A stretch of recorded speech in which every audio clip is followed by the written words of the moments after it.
Buenas noches, el día de hoy vamos a exponer nuestro pie de mecánica en el entorno. Somos el equipo número 3, conformado por Ángel Rafael, Ronaldo Yair, Yaneli Montserrat y Odalis Naomi. Etapa 1, cinemática, movimiento en una dimensión. En esta etapa hablaremos de la cinemática, la cual es la rama de la mecánica que describe el movimiento de los objetos sólidos sin tomar en cuenta sus causas que lo originan, y se limita principalmente al estudio de la trayectoria en función del tiempo.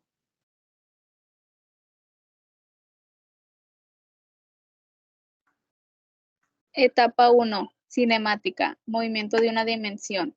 Magnitudes escalares. Se precisan por completo mediante un valor numérico y una unidad de tiempo. Estas no tienen dirección. Algunos ejemplos de esta magnitud es la distancia, la rapidez, la masa, el tiempo y la temperatura. Y las magnitudes vectoriales se precisan mediante un valor numérico, la unidad de medición correspondiente y además una dirección. Como ejemplos de magnitudes vectoriales están la velocidad, el desplazamiento, la fuerza, el impulso y la aceleración.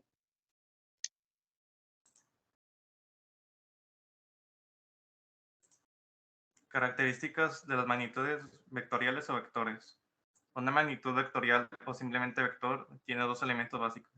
La magnitud, que también se le llama módulo, es la extensión del vector, su medida o tamaño. Por ejemplo, un vector de velocidad puede ser de 50 km/h a 78 grados. En este ejemplo, 50 es la magnitud. El otro elemento es la dirección, es decir, hacia dónde está dirigido el vector. Usualmente se expresa en grados sexagesimales a partir de la parte positiva del eje X. En contra de las manecillas de reloj, en el ejemplo anterior, 78 grados es la dirección. También se puede considerar el punto de aplicación como en otro elemento. De las características de los vectores, sin embargo, este punto no lo traemos en el origen del sistema de coordenadas que estemos utilizando.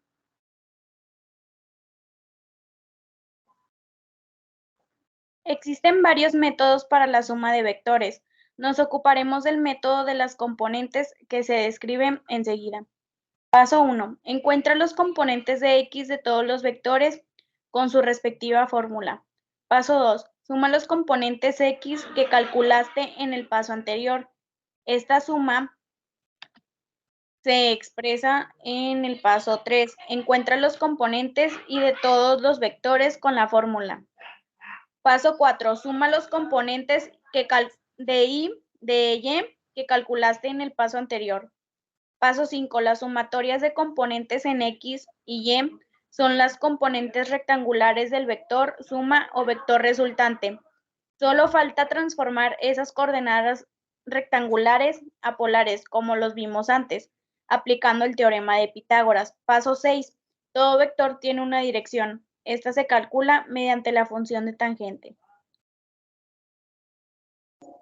Al analizar el movimiento de un cuerpo, es preciso determinar su posición a lo largo de su trayectoria, a través del tiempo.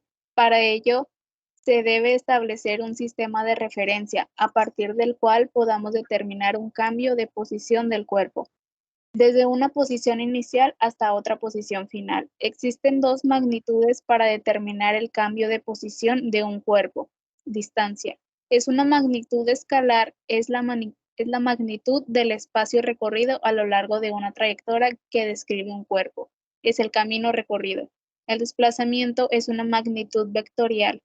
Es la distancia en línea recta medida desde la posición inicial hasta la posición final. Ecuaciones de movimiento rectilíneo. El problema fundamental cuando se analiza el movimiento de un objeto en una dimensión consiste en determinar a partir de su posición inicial la posición o posiciones en el futuro. Para resolverlo, se requiere de la comprensión y el manejo de las siguientes variables: posición inicial, posición final, velocidad inicial, velocidad final y aceleración. Intervalo que transcurre en el cambio de posición. Todos los cálculos que tienen que ver con las variables que describen dicho movimiento se pueden realizar con las siguientes dos ecuaciones, que tomaremos como base para resolver problemas de movimiento rectilíneo: ecuación de la posición y ecuación de la velocidad. Análisis gráfico del movimiento en una dimensión.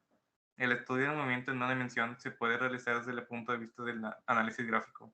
Una gráfica proporciona información acerca del comportamiento de las diferentes magnitudes físicas que intervienen en el movimiento de un cuerpo al transcurrir el tiempo, y con esa información es posible interpretar si ese movimiento es uniforme o acelerado, entre otras informaciones que podemos obtener.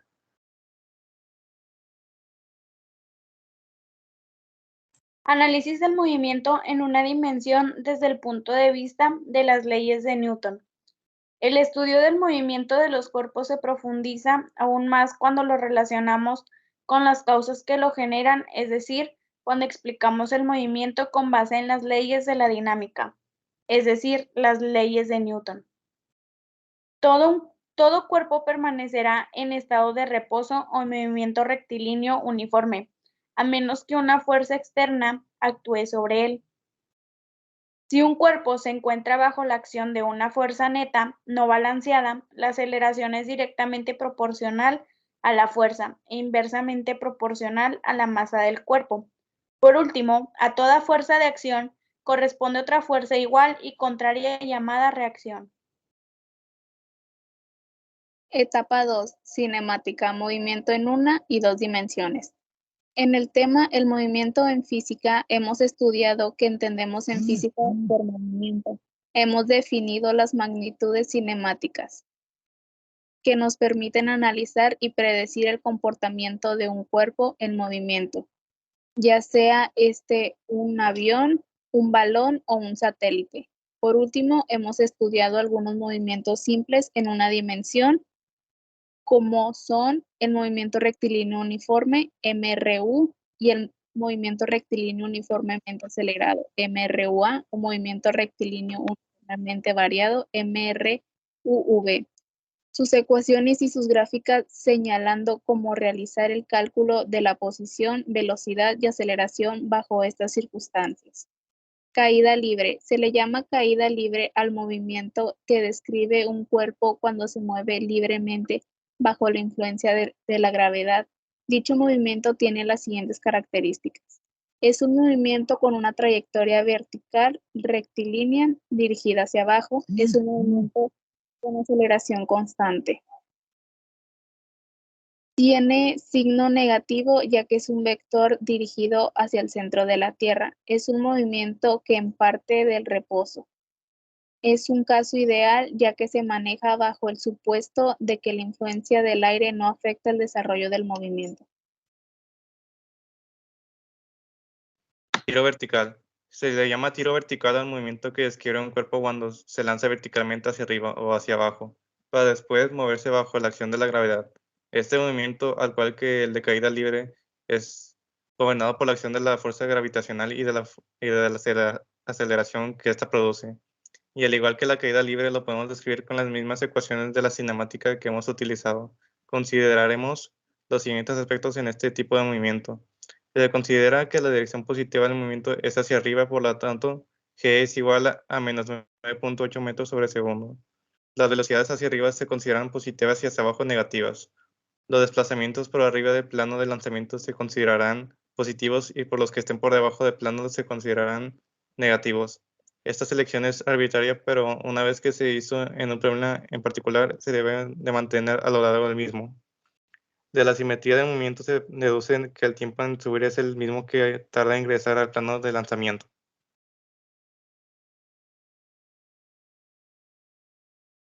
Tiro horizontal. Se le llama tiro horizontal al movimiento de un cuerpo que es lanzado desde cierta altura, en dirección paralela a la superficie terrestre. Su trayectoria es el resultado de la combinación de dos movimientos independientes, uno horizontal en el que el cuerpo avanza hacia el frente con velocidad constante y otro movimiento vertical en el cual actúa la fuerza de la gravedad, es decir, su velocidad vertical va aumentando 9.8 metros sobre segundo durante cada segundo de tiempo a medida que el objeto va descendiendo.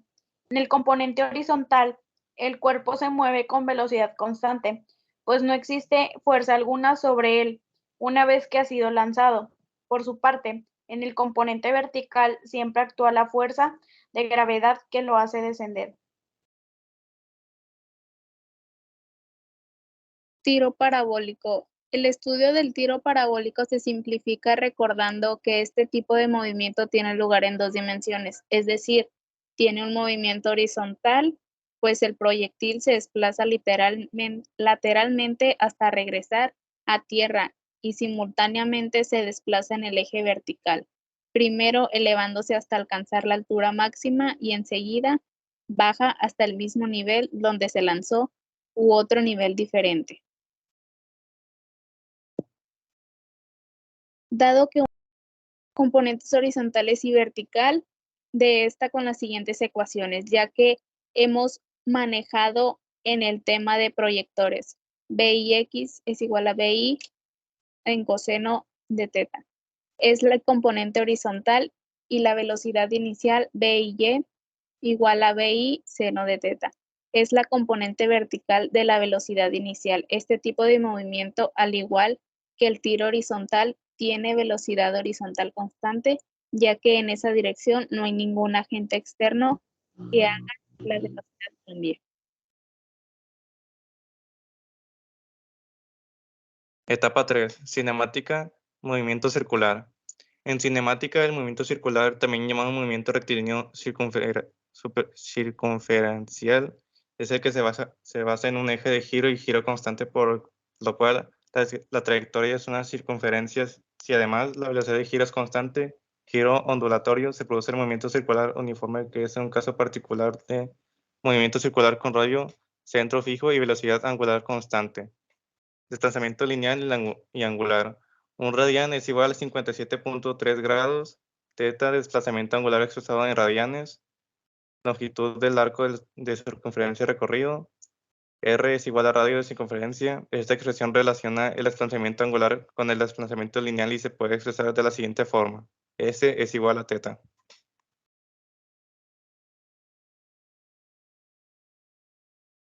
Velocidad lineal y angular. Velocidad angular es la relación que hay entre el desplazamiento angular y el tiempo que transcurre al recorrerlo. La velocidad angular se representa con la letra griega omega minúscula y su expresión matemática es omega es igual a teta entre t. Omega es igual a velocidad angular expresada en radianes sobre segundos. Teta, desplazamiento angular en radianes. T significa tiempo representado en segundos. Ejemplo, un reilete se coloca frente al viento y efectúa 100 giros en 20 segundos. ¿Cuál es la velocidad angular del reilete? Expresamos nuestros datos y los números de vueltas. Es igual a 31.42 radianes sobre segundo.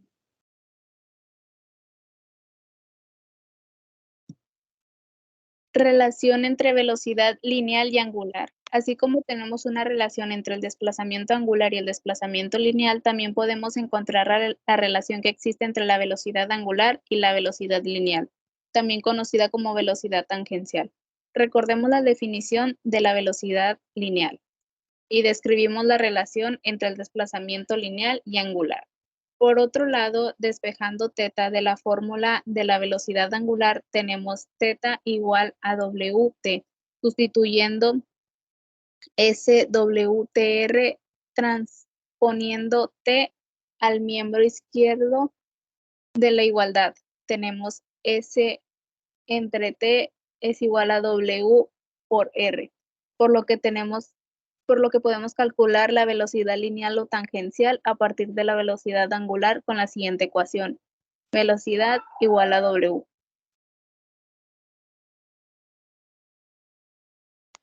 Frecuencia y periodo. Frecuencia es el número de vueltas, revoluciones o ciclos realizados por unidad de tiempo. En forma matemática tenemos que la frecuencia es F igual al número de revoluciones entre tiempo. Por otra parte, tenemos que el periodo es el tiempo que tarda un cuerpo en completar una revolución. De esta manera encontramos que ambos, frecuencia y periodo, son recíprocos.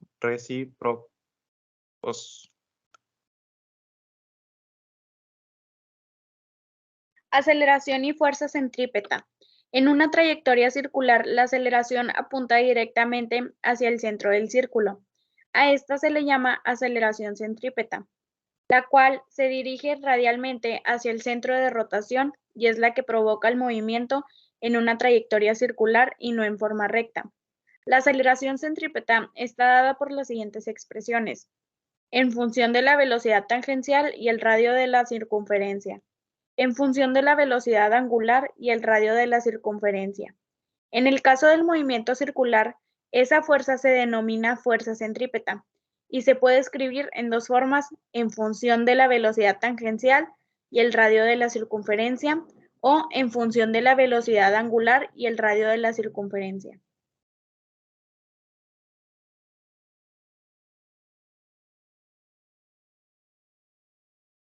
Etapa 4. Dinámica. Aplicaciones de las leyes de Newton.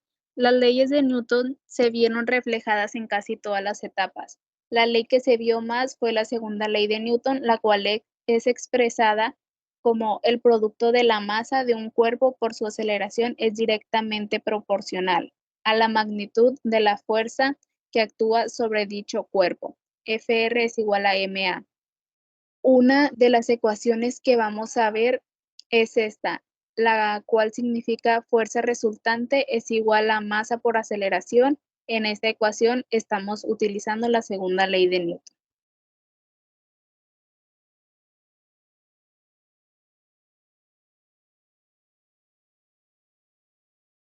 Fuerza de fricción. F igual a pi Fn, siendo pi igual al coeficiente de fricción Fn. La fuerza normal al plano de la fuerza de fricción. Aparece cuando hay movimiento o cuando un cuerpo se encuentra en reposo. Además, depende de la naturaleza de las superficies en contacto, rugosidad y tipo de material y de la comprensión que las mantiene unidas. La fuerza normal al plano, coeficiente de fricción estática. Si a un objeto se le aplica una fuerza y este no se mueve, se debe a la fuerza de fricción estática, la cual se opone al movimiento del cuerpo. Esta fuerza máxima de fricción estática viene dada por Fs, coeficiente de fricción cinética. Cuando la fuerza aplicada a un objeto es superior a la fuerza de fricción estática, el objeto se mueve, pero la fuerza de fricción no desaparece, sino que ahora actúa la fricción en movimiento y entonces la fuerza que se opone al movimiento es llamada fricción cinética. Esta fuerza de fricción cinética está dada por Fk igual a Q Fn. Estática. Es la parte de la dinámica que se encarga de analizar el equilibrio de los cuerpos. Para que haya equilibrio se debe cumplir la primera. La primera condición del equilibrio es translacional. Un cuerpo se encuentra en estado de equilibrio translacional si y solo si la suma vectorial de las fuerzas que actúan sobre el cuerpo es igual a cero. Cuando un cuerpo está en equilibrio, la resultante de todas las fuerzas que actúan sobre él es igual a cero.